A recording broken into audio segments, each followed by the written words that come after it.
Good morning and welcome. I'm Austin Holmes, your host of the Dallas Housing Coalition's Housing for All webinar series and a senior development associate at Dominium. On behalf of Dominium, I also serve on the Dallas Housing Coalition Steering Committee.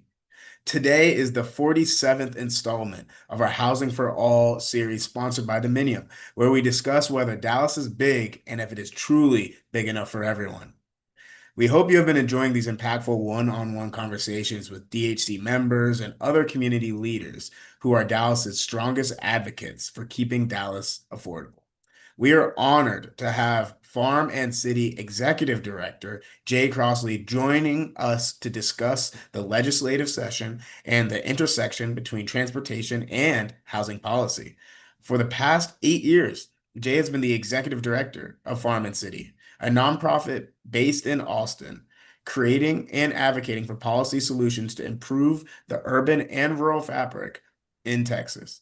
Farm and City's main areas of focus are ending traffic deaths, improving regional planning, creating housing abundance, and increasing modal freedom. Prior to Farm and City, Jay worked for Houston Tomorrow, a nonprofit aimed at improving the quality of urban life in Houston. We thank Jay for his years of dedication towards improving the built environment in Texas, and we're thrilled to welcome him to the show. Welcome. Hey, thanks so much for having me. Happy to be here. Jay, for anyone who might be hearing from you for the very first time, could you give us a quick background on yourself? What sparked your passion for transportation and housing policy, and what led you ultimately to Farm and City? Yeah. Well, I grew up in Houston and then went to UT twice in Austin for 10 years. And so, I have experienced this Texas transportation and urban planning system my whole life. Yeah, And um and after I got my master's in public affairs, started working for Houston Tomorrow in Houston. And Houston Tomorrow is sort of old school smart growth organization that was like trying to figure out how to not require sprawl and how to save land and things like that. But yeah, it evolved a lot while I was there, and sort of if you want to allow legalize urbanism, what is that about? And even yeah. in Houston, even in spite of the myths, remains illegal in most of Houston, and we Mm, have to change our land development codes. But then, if people are going to live in dense places, they probably want it to be safe to walk somewhere, and then you for need sure. sort of safe streets and Vision Zero, and then you need transit, and then you need, and so my whole experience of these issues is kind of working on the broad set of public policy issues that actually all impact each other. Hmm. And so um, after 10 years, my wife and I moved back to Austin, and I knew that there was no one at that time really working in this space in Mm, Texas public policy. And so that's when I started Farm and City um, to work on transportation and urban planning issues and try to improve our policies and improve the information we use to get better outcomes for Texans. yeah, In a real way, I've learned all this along the way, and yeah. I was involved back at Houston Tomorrow. One of the first things I did was a study of Houston's Midtown and like Okay. how to encourage good development in Midtown. Yeah. And of course, the conclusion was parking requirements were the problem. And this was back in Common 2000. conclusion. Yeah. Yeah. And that kind of completely changed my understanding. And so I started working on all that stuff. We had back then, at some point, we made T-shirts that just said legalize urbanism. Mm. And so to some extent, I was in the legalize urbanism movement before there were YIMBYs. Uh, but then eventually we're like, oh, okay, we call it YIMBY now. Yeah. Yeah. You were in it before it was cool. So, Yeah. we got to give credit to that. That's awesome. So, speaking of Yimbys, over the past couple of years, we've seen the YIMBY movement gain national attention. Numerous state legislatures have passed statewide zoning reform bills. Political candidates have included housing policy as part of their platforms. And with the founding of the now annual YIMBY Town, which you are a co-host of, since farm and city's founding in 2017. How have you seen the YIMBY movement evolve, and where do you see it going kind of in the next 10 years, given that, you were really early to it? Yeah. Yeah, I mean, it's amazing how far we've come, since like when Fireman City started, we decided to focus on Austin, on um, sort of two things, on reforming land development codes and reforming regional planning. And we kind of, our whole thing is like these two things are work together. Yeah. But just how crazy contentious that was, and how Mm. we were so excited to like try to get parking requirements down from 2 per unit to 1.5 per unit, Yeah. back in Yeah. 2018. Yeah. And like, but, along with a bunch of other people, like this movement kept building, and there's a bunch of different, and there's sort of very conservative interests working on YIMBY reforms and very Yeah. liberal interests working on YIMBY reforms. And essentially, I would claim that the city of Austin is done everything, everything, although there's always more to do. But then, the legislature now is acting and made massive changes. And 2 years ago, if you either certain people in Dallas would be butting their head against the wall saying Dallas is never going to do this darn anything.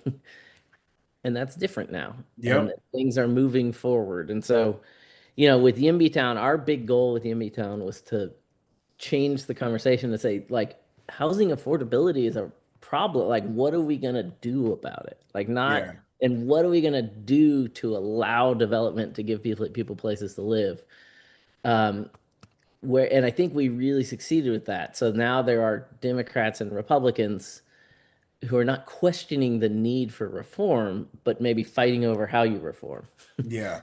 And Yeah. that's a big change that's happened just in the last year. Yeah. Yeah, so going forward, it'll be you see more, you're predicting kind of more of this cross the aisle collaboration and kind of a growing movement in that sense. Yeah, yeah. And then so going forward, I mean, we'll see. The fallout from this legislative session is going to be quite a lot of planners trying to figure out what all this Yeah. means.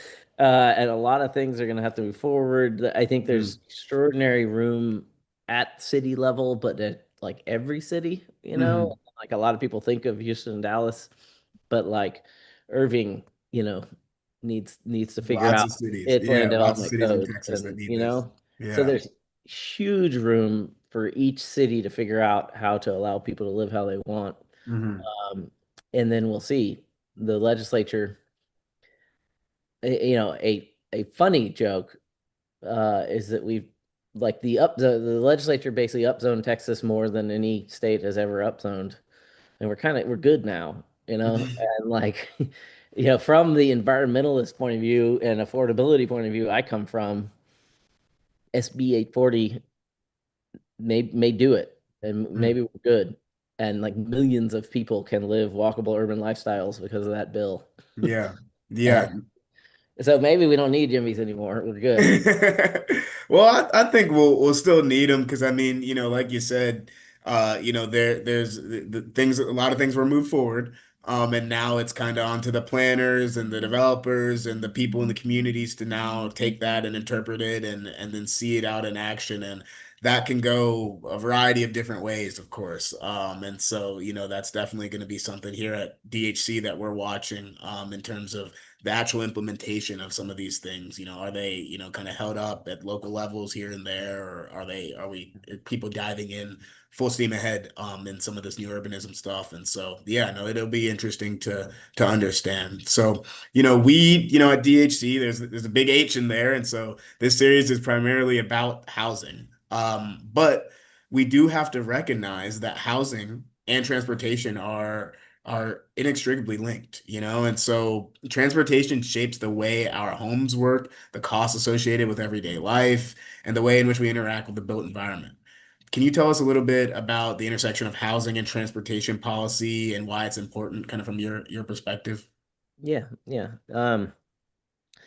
So one way to start is that from the Kinder Houston Area Survey, which surveys the 7.5 million people of the Houston region, Hmm. you ask people if you could live anywhere in the Houston region, would you like to live in a big house with a big yard, even if you have to drive everywhere, or would you Yeah. like to live in a walkable place where you can get to stuff, even if you have a smaller unit? Hmm. About 45% of people want kind of drivable suburban, and 45% want walkable urban, and Mm. 10% don't know what they want. Uh, and but that Texas has provided through massive manipulation of markets and lifestyle mandates, only about 15% sort of urban Mm. um, for decades. Um, and so one point of this is that people aren't getting to live the way they want in terms of Yeah. transportation. Like a lot of people don't want to drive so much. Yeah. They're not given that opportunity by Yeah. Texas. Definitely. Um, and so then if you tell me your address, I could look up and tell you on average how much people in your neighborhood drive, Yeah. and on average what they're spending on transportation. Yeah. And for any real data maps nerds, there's the one of my favorite nonprofits in Chicago is called the Center for Neighborhood Technologies. Mm. They have a housing plus transportation index. Yeah. This awesome online tool, but you can click on a neighborhood and see how much people drive. And so Yeah. if you look at a neighborhood, the best or the extreme example in Texas is actually West Campus in Austin, which is YIMBY reforms happened there in the early 2000s, and Okay. the density has doubled in West Campus. Wow. With median monthly housing cost has actually not gone up in that area, Wow. whereas the rest of everything else has happened. But on average, people who live there drive about 4,000 miles a year. Whereas if you live in a suburb of Austin, Hmm. like in Manor, which would be pretty far out suburb of Dallas, on average you drive 28,000 miles a year. Wow. I was trying to guess in my head and it was not Yeah, high of a number. right, right. And and so like the more we drive, the more at risk of a crash we are, the Hmm. more risk we're introducing to other people, Yep. the more carbon emissions we have, the more cost. Expensive. I mean, Yep. yeah, Yeah. every mile means more tire and more gas. And so, in the situation where we have a bunch of people that aren't allowed to live the way they want, but are required to spend money on driving, it's a real drain on our economy. Yeah. And so, these issues are the kind of work together, and there are ways to solve it, and there are ways in policy to integrate transportation housing together Yeah. and take it seriously, and we can actually address these things. So, Yeah.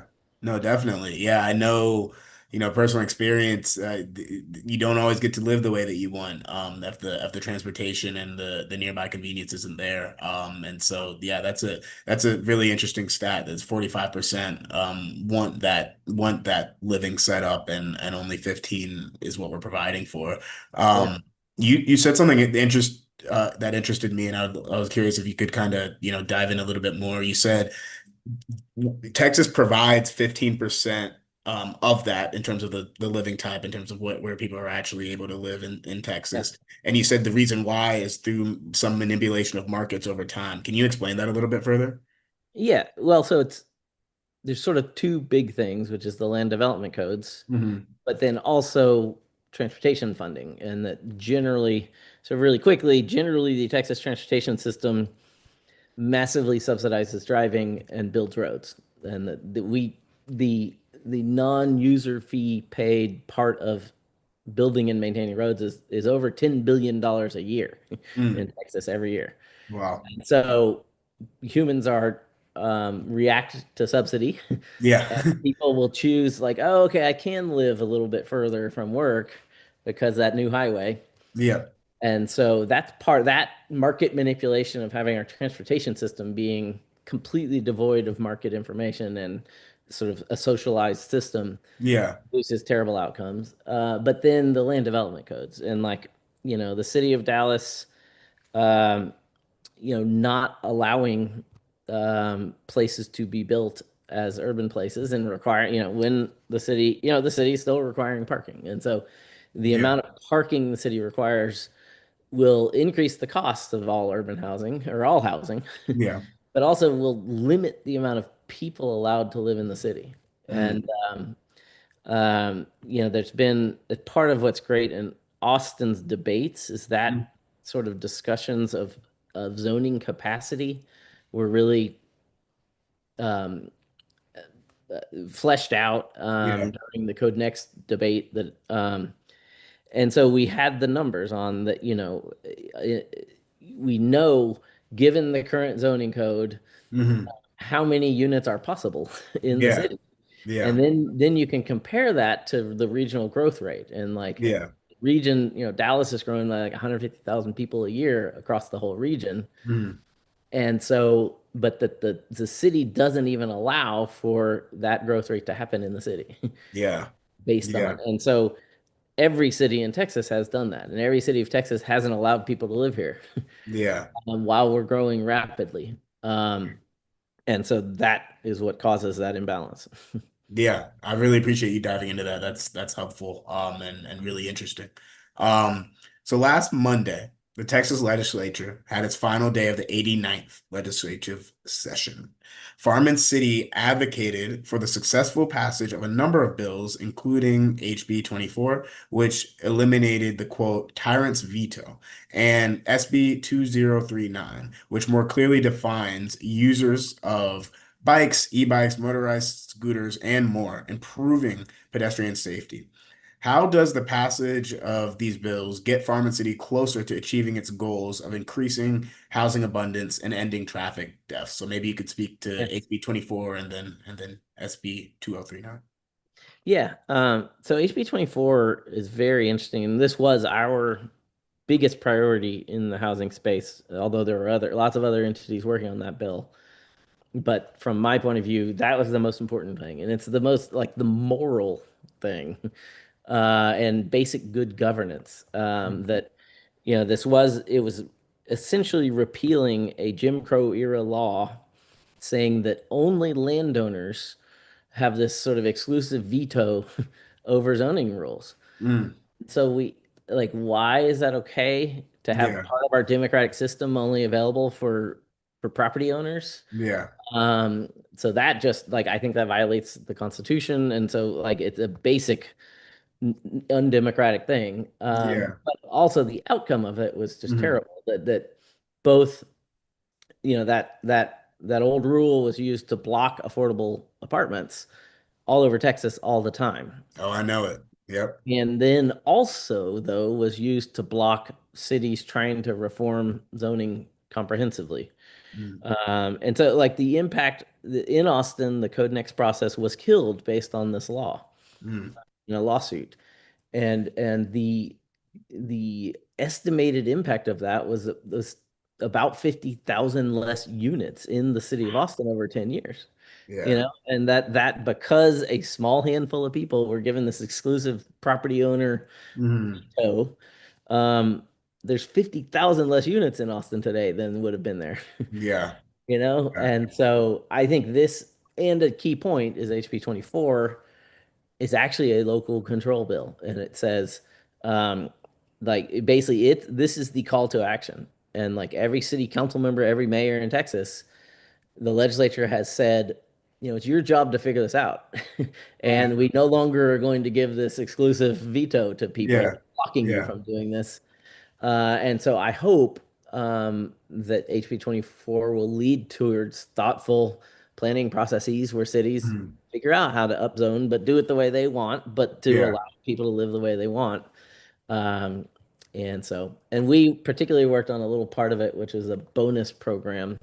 So it removes those kind of veto powers from setting up bonus programs, which done right, bonus programs are a great way to Mm, provide density, but also actual big A affordable units. yeah.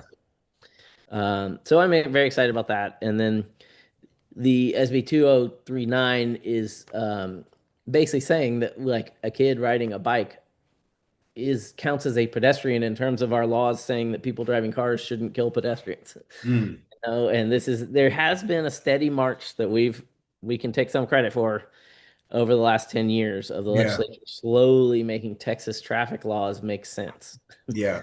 And this is a great next step, Yeah.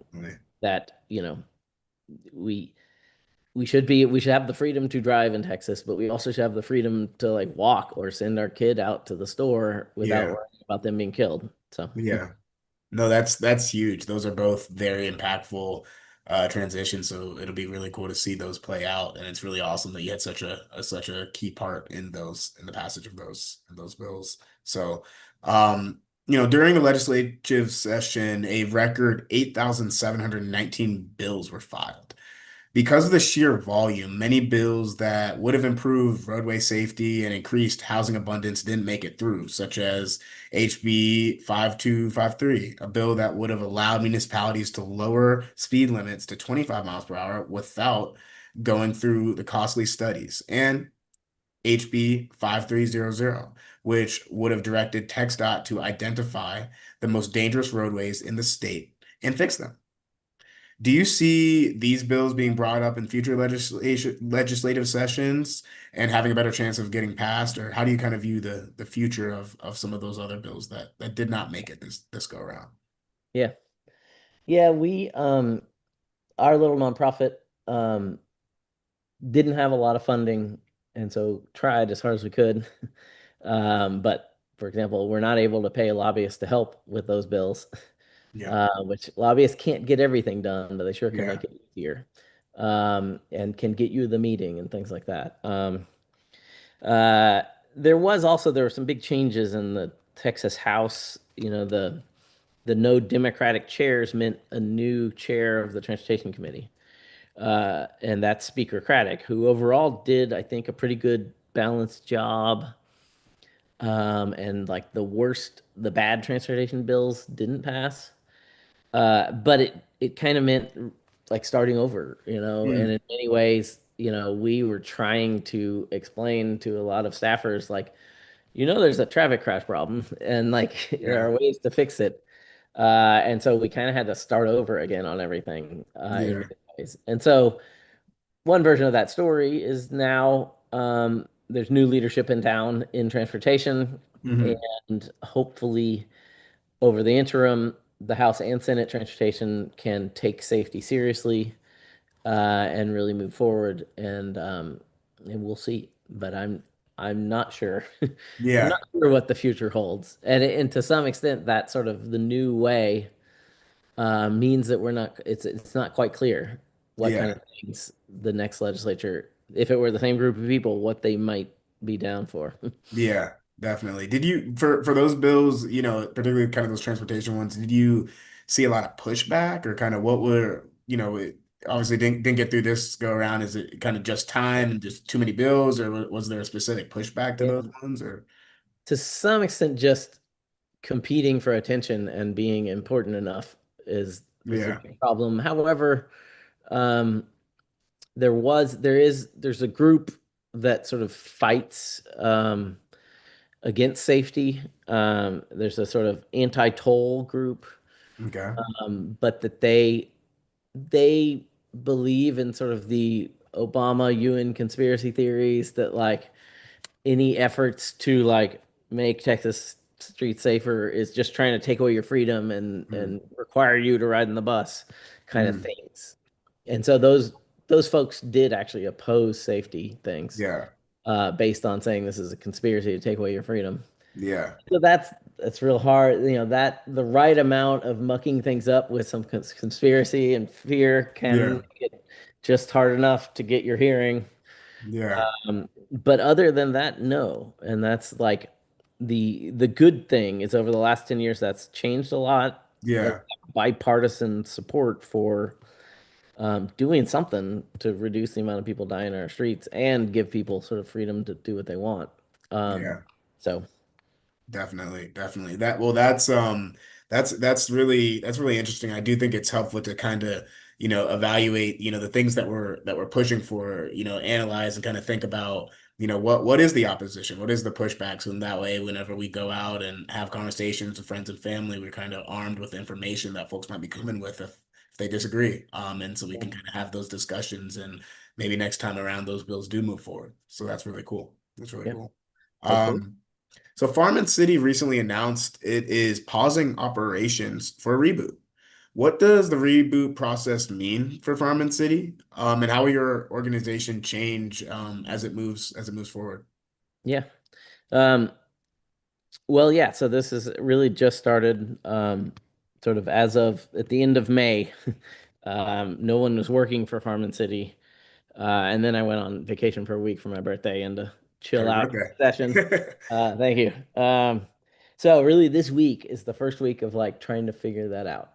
And to a great extent, Farm and City, I was started as, an experiment, on there's a theory of change on how we can change public policy through using maps and data and Hmm. sort of advocacy, but and all kinds of things.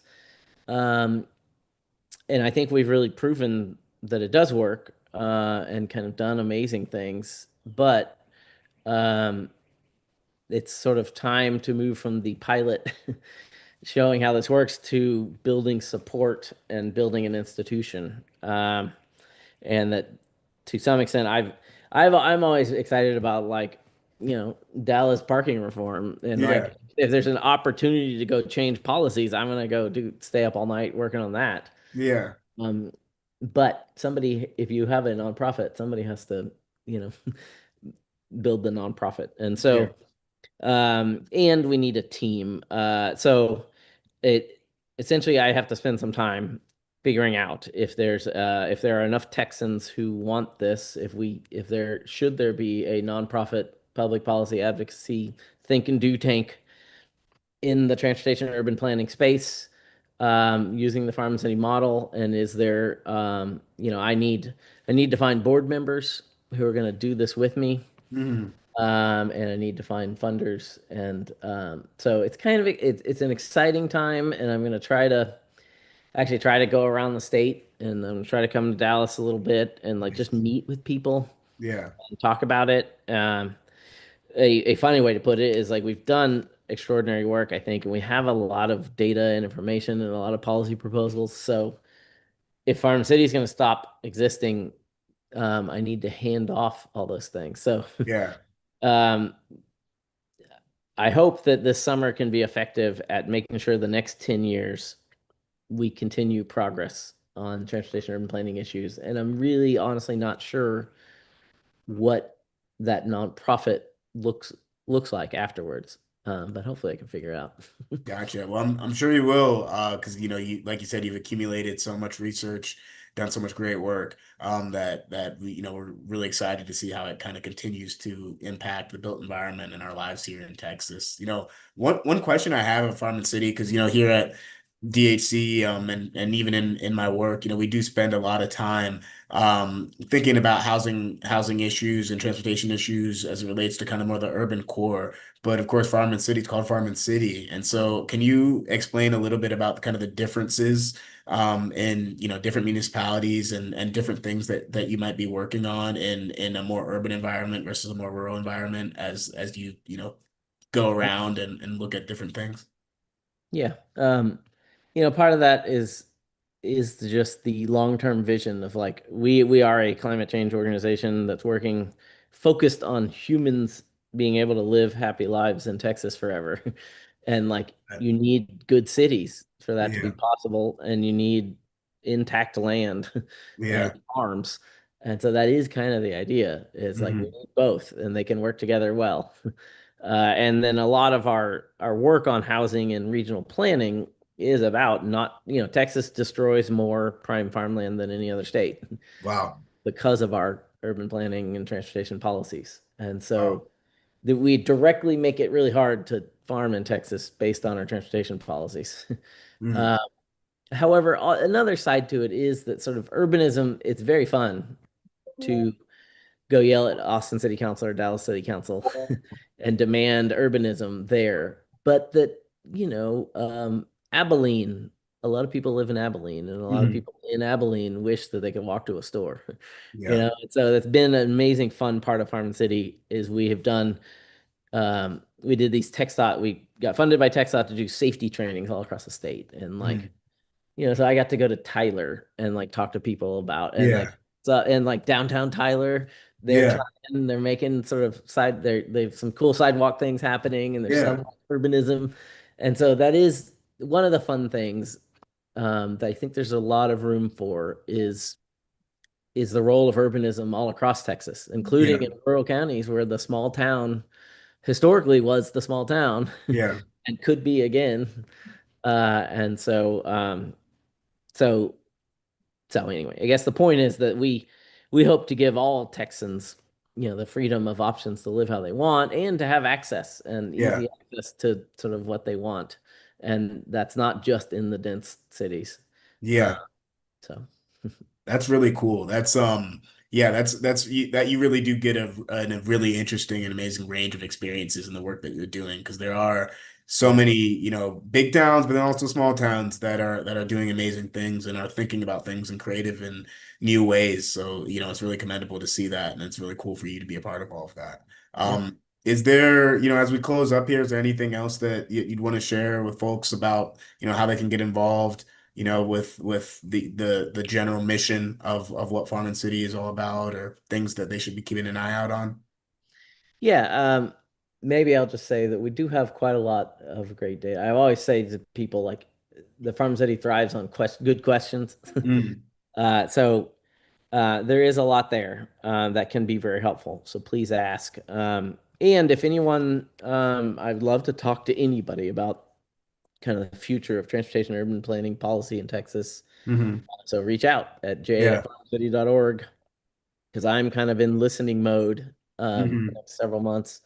Um, and but then also I hope everybody keeps going. And like I think the Dallas Housing Coalition has been amazingly effective. Um, and like part of that is bringing a lot of people together and not hmm just being, say, one point of view, not just reducing regulations, but actually caring about tenants who are being kicked out and Yeah. like bringing a broad perspective. Like we can't, the YIMBY movement can't solve Texas's problems. Yeah. The YIMBY movement is part of where we need tenant protections and we need all kinds of things. And so I think keep going, and it is exciting that we have sort of maybe we're in an era of kind of effective coalitions and nonprofits, Yeah. you know, Yeah. Well, and DHC's actually solving people's problems.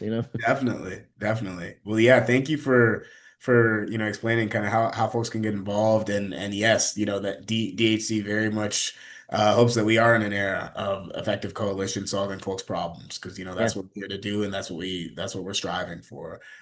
So Jay, thank you so much for joining us this morning and thank you for all you do to help push these various pieces of legislation forward and improve the lives of Texans and make it so, like you said, they can live the way they want happily off into the future. Yeah. All right. Well, thanks so much, Austin. This was so much fun and Yeah, great to talk to you. appreciate it. So before we sign off today, we do want to encourage you to attend the Dallas Housing Coalition's next event, our Housing and 89th Legislature Session virtual webinar from 12 to 1 on Tuesday, June the 24th. Follow us on social media for more updates to stay connected with our Housing for All webinar series. Visit our website, dallashousingcoalition.com, to subscribe to our communication and get involved with joining the coalition today. We just had our new office grand opening. Big shout out to our CEO, Brian, who really welcomed everyone in and we really got to experience an amazing space. And so we're excited for Dallas Southern Coalition's future and for more of these discussions and to continue to the work that we're doing. So thank you to all of our viewers for tuning in to the 47th Housing for All webinar series, where we discuss whether Dallas is truly big enough, whether Dallas is big, and if it is truly big